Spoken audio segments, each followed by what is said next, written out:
isang beses sa 2 buwan. Once every 2 months dahil naniniwala kami na kailangan makaharap ng mga gobernador ang mga national government agency para maipresenta ang mga programa at proyekto ng iba't ibang ahensya para magkakaroon ng alignment ang programa at direksyon ng local government units, lalong-lalo na ang mga probinsya sa buong Pilipinas. Kailangan natin ma-align ang direksyon ng mga national government agency at ang direksyon ng local government units para makamtan ang adikain ng ating mahal na Pangulo na kung saan ay masisiguro natin na sa pagkakaisa na palagi nating panawagan ay magiging susi para sa tuloy-tuloy na progreso at development ng ating bansa. Sa muli, let us unite for progress and development sa ating bansa. And sa muli, welcome to the LPP 4th General Assembly. Maraming salamat. Thank you, Governor Tamayo. At this point, may we request House Speaker Ferdinand Martin Romualdez to give us a message and introduce our guest of honor.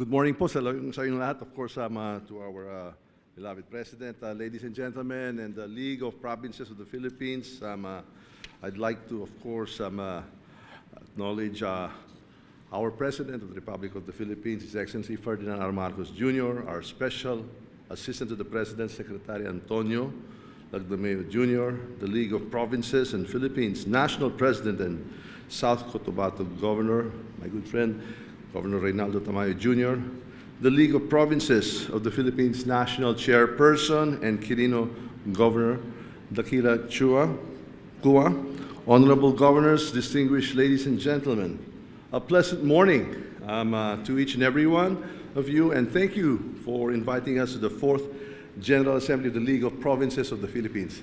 Nanay, dakal salamat sa invitasyon. Of course, Gov Delta, thank you for hosting us. I am very proud to share with you some of the priority bills of the House of Representatives that we've been diligently working on. Bills that will pave the way for a brighter and more prosperous future for our local governments, units, and for our communities. We've worked on these bills as part of our commitment to President Ferdinand R. Marcos Jr.'s commitment that the 19th Congress will be a steady and reliable partner of his administration in uplifting the living condition of our people. I'm happy to report to you that the House of Representatives have already approved on 3rd and final reading House Bill number 6557, which seeks to legislate and institutionalize an income classification system that is reflective of the financial capability of local government units. Another LEDAC priority bill that we passed on 3rd and final reading is House Bill number 7006, or an act providing for a Magna Carta for barangay health workers.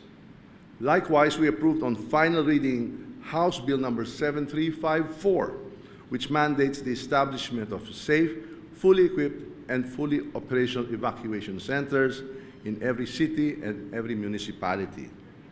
Additionally, the House of Representatives is committed to enhancing disaster resilience and preparedness in all our provinces. Therefore, we are pushing for the enactment of a law of a bill which I filed, creating the Department of Disaster Resilience.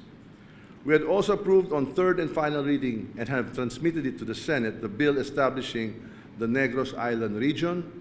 This legislation outlines the governance structure, powers and responsibilities, and resources allocated to the revived NIR, ensuring effective coordination, enhanced service delivery, and equitable development. Another priority that we had already approved in 3rd reading is the bill establishing an on-site, in-city, near-city, or off-city local government resettlement program for informal settler families. We are also deliberating on another priority measure that seeks to create a mandatory position for Human Resource Management Officer and Business Permit Licensing Officer in local government units. These positions ensure efficient management of human resources, streamline business permit licensing processes, promote good governance and accountability, and enhance professionalism and specialization. My dear friends, these priority bills are just a few of the many initiatives of the House of Representatives, and we are working on to support our local government units. We understand the challenges that you face, and we are committed to providing the necessary legislation and support to empower our provinces, cities, and municipalities. We believe that by working together, we can create an environment where our local government units can thrive, our communities can prosper, and every Filipino can enjoy a better quality of life. In closing, I want to express my gratitude to the League of Provinces of the Philippines for your unwavering dedication and commitment to public service. The House of Representatives stands as your ally and advocate, ready to work hand in hand with you to champion and the legislation that will bring about positive change in our provinces. Together, let us build a future where our local government units are empowered, our communities are resilient, and the aspirations of every Filipino are realized. Thank you, and may we continue to work together for the progress and prosperity of our provinces and our beloved nation, the Philippines.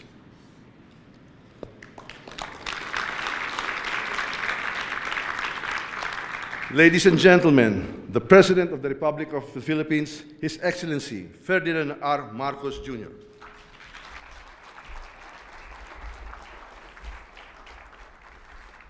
Thank you very much to our Speaker of the House of the Representatives. I won't make any comments about the speakership as of yet. Please take your seat.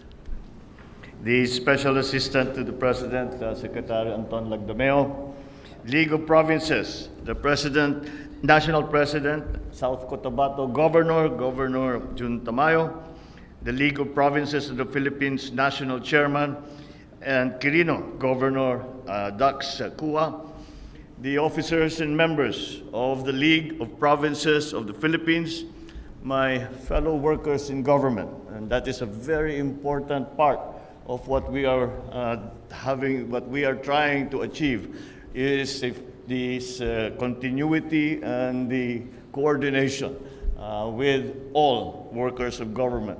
Kaya natin naririnig yung ating mga sinasabi na whole of government approach. Hindi lamang yan, in-extend na natin hanggang sa whole of nation approach. Kaya lahat ay magiging partner at magiging fellow worker sa gobyerno. And the other distinguished guests who have joined us here this morning, ladies and gentlemen. Good morning to you all. So I thank you very much for this kind invitation. I'm happy that I was able to attend. The reason I am wearing this is because we came from offshore from Zambales at nag-capability demonstration ng Navy at nagpaputok ng kanilang mga bagong armas and that is why we are, because of the continuing efforts sa modernization ng ating militar. It is I stand always in solidarity with the League of Provinces of the Philippines, having been one of your former members. And all the other esteemed public servants from key branches of government who are here with us today. This General Assembly conveys the themes of patriotism and national interest, which we have auspiciously worked to continue to promote during the first year, the upcoming first year, magpo 1 year na ang itong administrasyon, and certainly for your own provinces and for your own political cycles that you will be facing soon. So it is encouraging to see our provincial governors gathering here today with those same themes in mind. And it has always been my advocacy, and those of you who have known me since before, na senador pa ako, congressman pa ako, kahit na ng governor ako, it has always been my aspiration that national government and local government work together well. And it is the change that I have tried to institute, in that generally the tendency over the past few years has been for national government to make decisions for local government. And sometimes those decisions that we find, mga gobernador mag-i-implement, tayong gagawa ng anong bagong batas to fill the new functions. So this is this I think is the continuing theme that we are always talking about. Sabi ni Gov. Jun, ganun din, that the unity, the same thing with the coordination with the House of Representatives and the whole of Congress, also the Senate. Ay dapat talaga, hindi lang national government ay nag-uutos sa ating mga probinsya, sa ating mga lungsod, sa ating mga bayan. Kung hindi, ay dapat mapakinggan ang mga suliranin ng ating mga gobernador, lahat ng ating mga local executives. And I think we are starting to achieve that. We are starting to see that we put in line with the we put in line the programs and projects of the national government and coordinate with the local government. And it's a two-way street. Merong sinasabi yung national government, merong kaming plano, at sinasabi, this is the part that your province needs to play. This is what we need from you, from the governor, from the city mayors, from even the municipal mayors. But mostly, siyempre, governors ang kailangan nagmamando, because whatever happens in the province, it is because it is the initiative, or it is because of the work of the governor. And so that you are very much the lead. You are very much the lead in bringing whatever programs that we have, bringing them to the people. Kaya napaka-importante yan. So now we begin to achieve that, because I went back to the old system, the system that I was accustomed to when I was governor, and that is the system of our development councils. The PDCs, the provincial, hanggang regional, all the way up to NEDA. And that's the best way for us to coordinate. Look, the past few years, for example, let me give us as a concrete example, Farm to Market Road. Sa nakaraang ilang taon, may magre-request Farm to Market Road na papagbigyan. Meron dito, napapagbigyan. Pero walang overall na plano. At hindi natin na-identify kung saan talaga yung area na dapat puntahan nung FMR. Kaya't ngayon, ay binabago na natin yan at pinagsisynchronize natin kung ano man ang programa ng national government para maging maximize naman tayo yung ating mga ginagawa. Alam naman natin, the resources are not infinite, although our economy is doing better than most of our neighbors right now. Mataas pa rin ang ating growth rate, bumababa ang ating unemployment rate, dahan-dahang pinabababa na natin ang inflation rate. Kaya dahan-dahan talaga, lahat yung ating mga iniisip na gustong gawin, lahat ng mga ating initiative will certainly be part of that national plan, and that's the coordination that we need. So there is no slippage, there is no wastage, there is no even the level of corruption will go down, because very, very clear ang ating gustong gawin. And but this is in the face of this transformation of the economy. Now, we cannot do.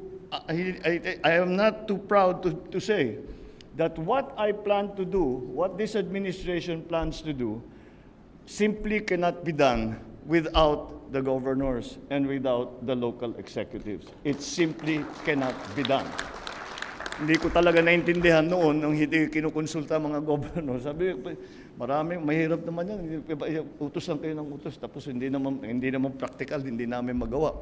And I kept talking about this when I was congressman. I kept talking about this when I was senator. Kaya naman, ngayon I have the opportunity to make a change, to make a difference, and that's what we are hoping to do. We'll slowly move that coordination to make it closer. Because hindi dapat one-way street yan. Hindi dapat basta kung ano yung mga parochial na concerns, yun lang ang nadadala sa national government. At the same time, yung national government naman ay medyo sensitive sa sitwasyon sa bawat probinsya. At ang magsasabi sa amin yan ay kayo, mga gobernador at ang ating mga local executives. Kaya marami tayong ginagawa na nationwide na project that are nationwide in scope. And that is why the cooperation between all the LGUs, all the different constituencies is becoming very important. And now that brings us to the Mandanas ruling and how we are going to implement. As you will know, we have postponed the implementation for 1 year. And the reason we did this is that doon sa ginawang EO sa nakaraang administrasyon, hindi maliwanag ang sharing, hindi maliwanag ang devolution of functions. And when you do the numbers, pag talagang tinignan mo, lalong-lalo na sa 4th, 5th, 6th class, lugi pa sila. They're out. Instead, the whole concept, I tell this story all the time. During the time I was in the Senate, I was chairman sa local government. I was working together with Gov. Dodong Mandanas and Jesse Robredo. We put together this idea na ipaglaban natin. Number one, it really started because when Sani Osmeña tried to hold the release of the IRA. That's when ULAP filed a case in the Supreme Court that it should be an automatic and mandated appropriation, which a case that we won. Kaya yung IRA hindi na pwedeng galawin. But after we did that, ay sabi namin, alam niyo, kung talagang titignan ninyo na mabuti ang local government code, it says a certain percentage of the total collections of government. Pero ang ginawang interpretation ng national government has always been na hindi kasama yung VAT, hindi kasama yung customs, customs collections, etc. So, pinaglaban yung konsepto na kailangan ng interpretation ng local government code is very strict. And the Supreme Court agreed with us. And that is why we now talk about the Mandanas ruling, Mandanas Garcia ruling. We are now trying to put together the system, and we have been sitting down with the leadership also of the leagues, not only the League of Provinces, but also the other leagues of local officials, kung paano ang pinakamaganda na sistema para sa pag-devolve. The original concept, correct me if I'm wrong, Gov. Dodo.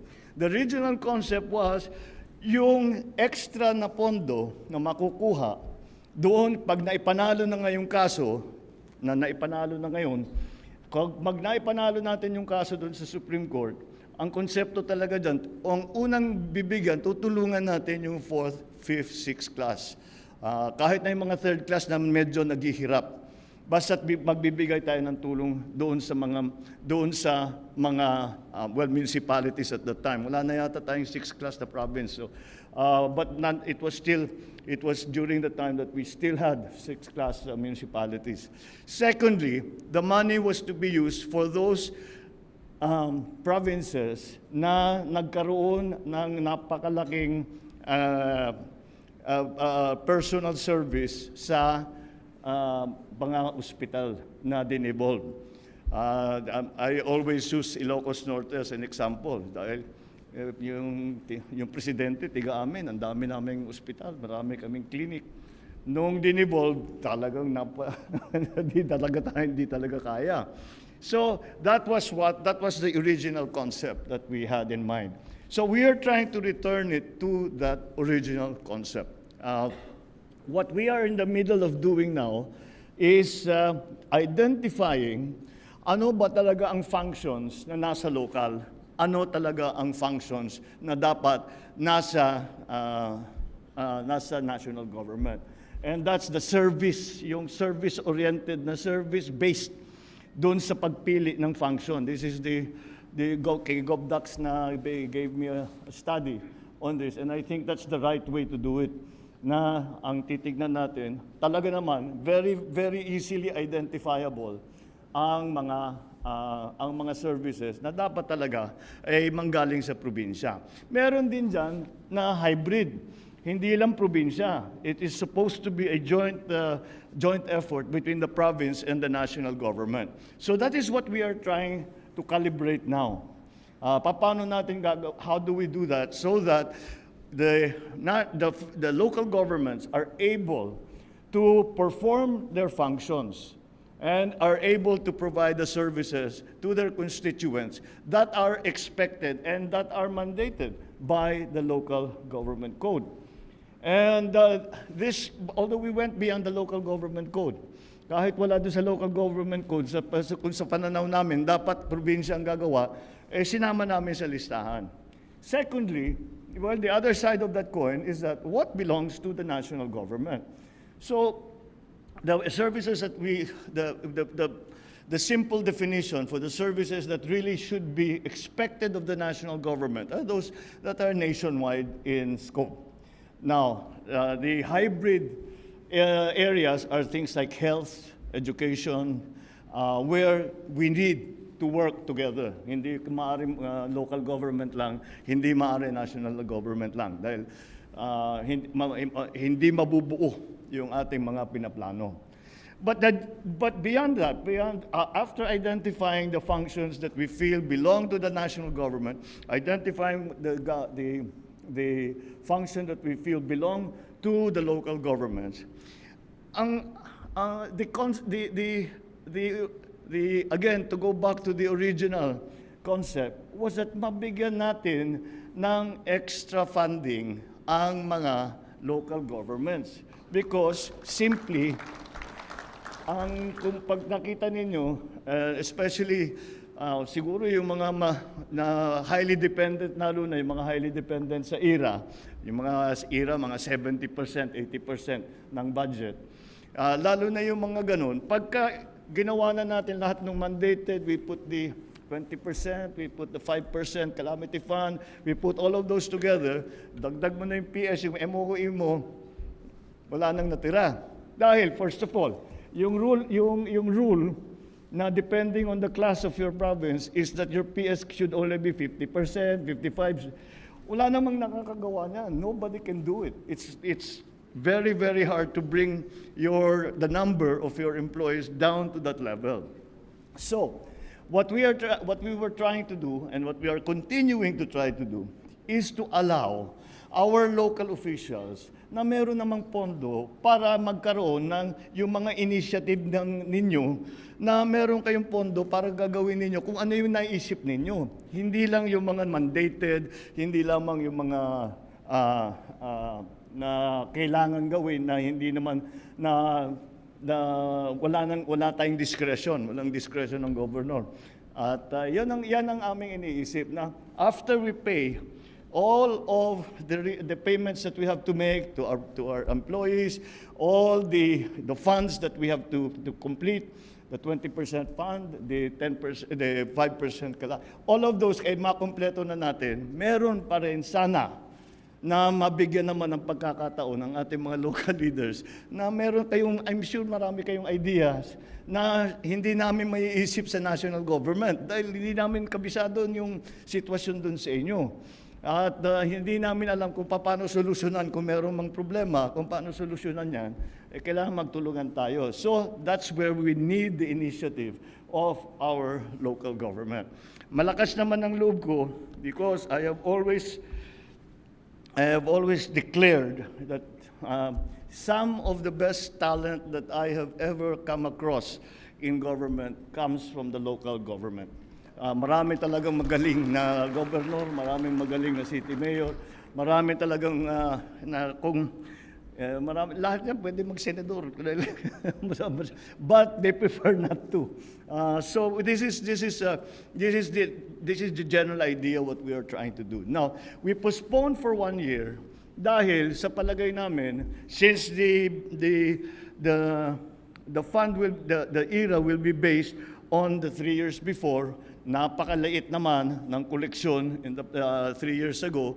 So hindi talaga kung kahit na i-implement natin, hindi magkaka-effect sa era ninyo. So sabi namin, let's take the time and postpone it for another year. We gave ourselves until the end of this year, of 2023. We gave ourselves until the end of this year. And we will then I will then sign another executive order putting into place all and defining very clearly which of these services, which of the functions belong to the local government and which belong to the national government. It does not mean na walang madidevolve. Merong mga madidevolve na function. Pero ang kaibahan dito, yung pag-devolve ng function, may kasabay ng item, may kasabay na funding, may kasabay na training. Useless naman, ito sulat kami ng sulat ng batas, tapos kung ano-anong, you have to organize a housing, you have to have a housing board or something. Sabi ko, wala naman dito sa amin, wala namang expert sa housing. So kung sino yung mga department head mo, yun na lang ilalagay mo, di ba? That's always what happens. So we're trying to get around that. And so that we are supportive talaga of what, because if we talk about the partnership between national and local government, marami talaga kaming hihingiin sa inyo na gagawin.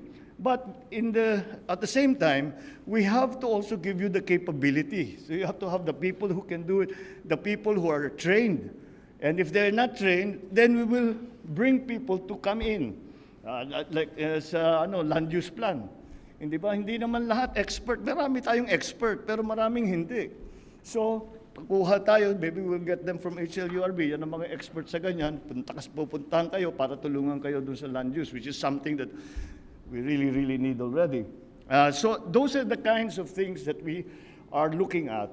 Now, these are the ones that are very clearly belonging to the local government, the ones that are clearly belong to the national government, and the functions that must be undertaken by the local government and the national government together. And hopefully, basta we will, si Gov Dodo and I will crunch the numbers. Si Gov Dodo magaling yan makahanap ng pera. So he's always been good at finding a way. That we will find a way, as much as we can, to give, especially the poorer provinces, the ones with in the lower classifications, mabigyan ng counting breathing room, ika nga, para sa ating mga gobernador, para naman meron silang pondo pag meron silang sariling idea na alam nilang maganda, matagal na nilang gustong gawin. I'm sure all of you have these projects in the back of your mind na sana kung magkapondo ang probinsya, ito yung gagawin natin, ito yung gagawin natin. To give a chance to our local government officials to be able to act on their initiatives. And that is the general idea. That was the general idea behind the filing of that case that eventually we won. And that is the general idea behind our discussions with your leadership on how we will then implement the Mandanas ruling. We are continuing to consult with the leadership. Hindi namin gagawin to na, again, sarili lang namin. We will ask you. We are continuing to have an exchange of ideas and to see really what are the practical considerations that we have to take into account. So that's the state of the Mandanas ruling. If you note, I noted also I suppose we can call it a report by our speaker dun sa mga batas na naging priority, kung makikita ninyo, halos lahat dyan, may involvement at saka may participation ang local government. So once again, being I don't know how you would call me, yung tawag ko sa sarili ko, when it comes to politics, laking local government ako. And being one of those, and we have always included the local government in all of our plans. That is why if you will look at the bills that the Speaker mentioned, maliwanag talaga na kailangan maging mahusay ang coordination between local and national government. So, asahan ninyo that hindi kayo you are not working in a vacuum. You are not working in a vacuum. We are watching, we are asking, we are consulting with you. And in that way, we will come out with a good EO at the end of the year for a good implementation of the very important Supreme Court decision now we call the Mandanas-Garcia ruling, and to even further strengthen the coordination and the partnership between the local governments and the national government. I think we are headed in the right direction where hindi pa tayo tapos. Marami pa tayong gagawin.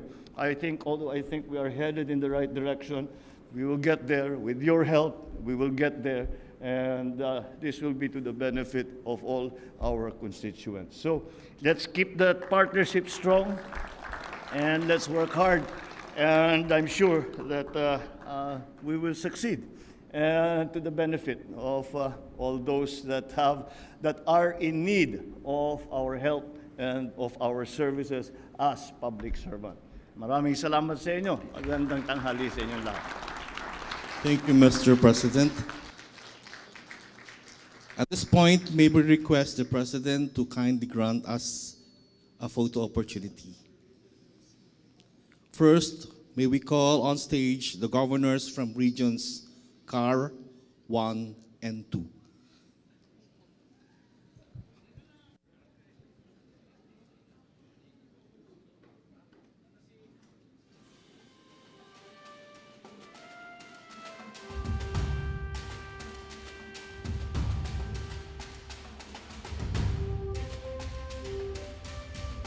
Governors from regions 3, 4A, 4B, and 5, please stand by and prepare.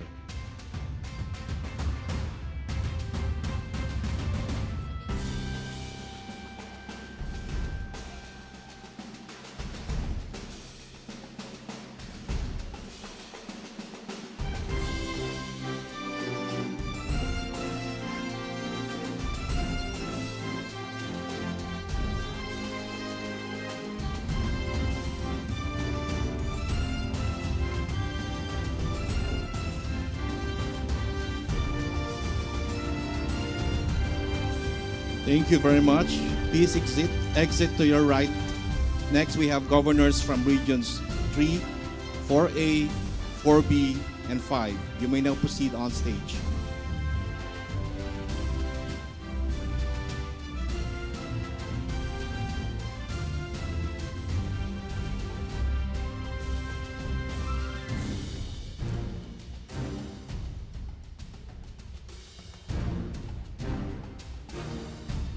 Governors from Visayas and Mindanao, please stand by and prepare.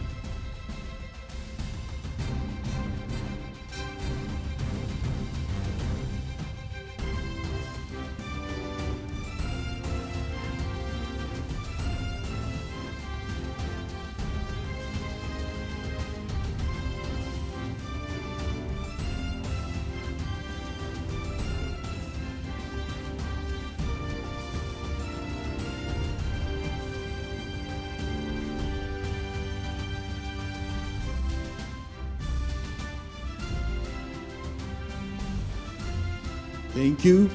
Please exit to your right. Next, can we call on governors from Visayas and Mindanao? You may now proceed on stage.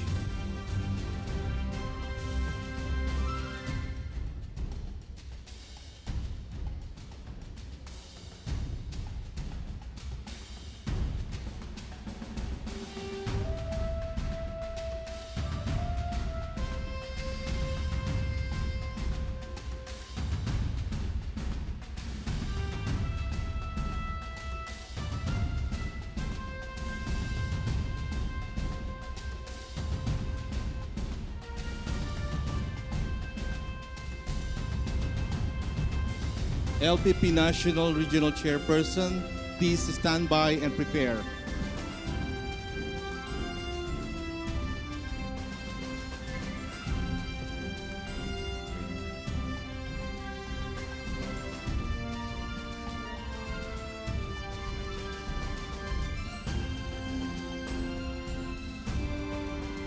Again, LPP Regional Chairperson, please stand by and prepare. Thank you. Kindly exit to your right. LPP National Chairpersons, please proceed to the stage.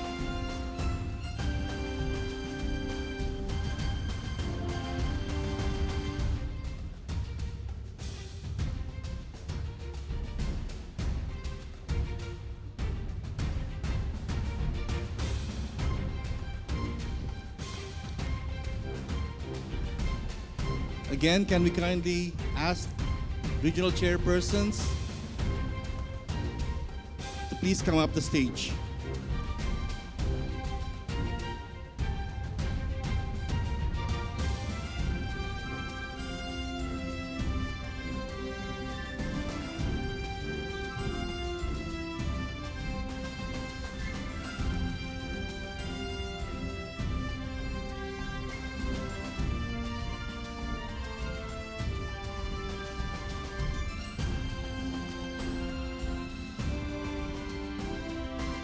LPP Secretariat, please stand by and prepare.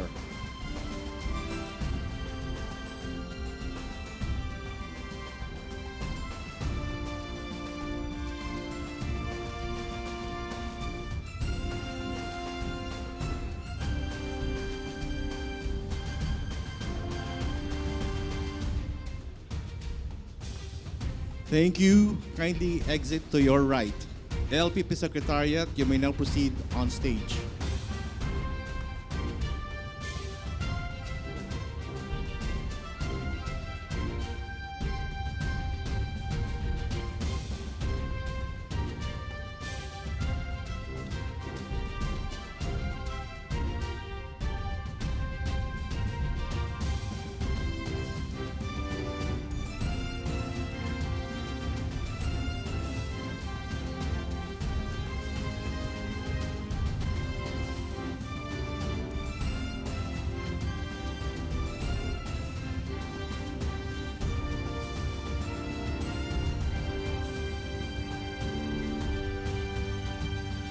Thank you. Please exit to your right.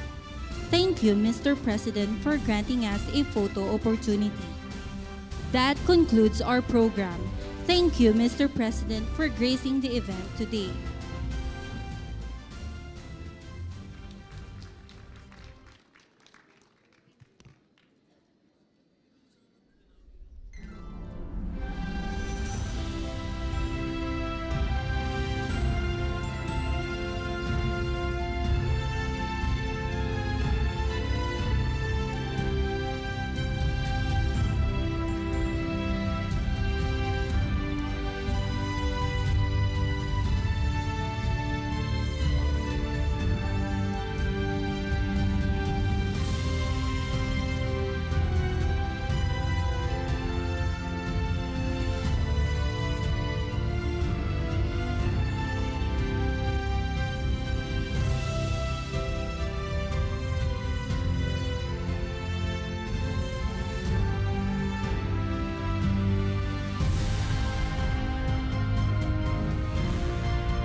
Thank you. Please exit to your right.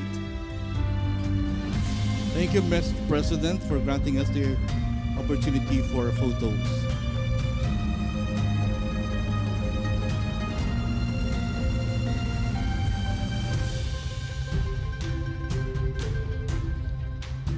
Once again, ladies and gentlemen, His Excellency Ferdinand Air Marcos Jr.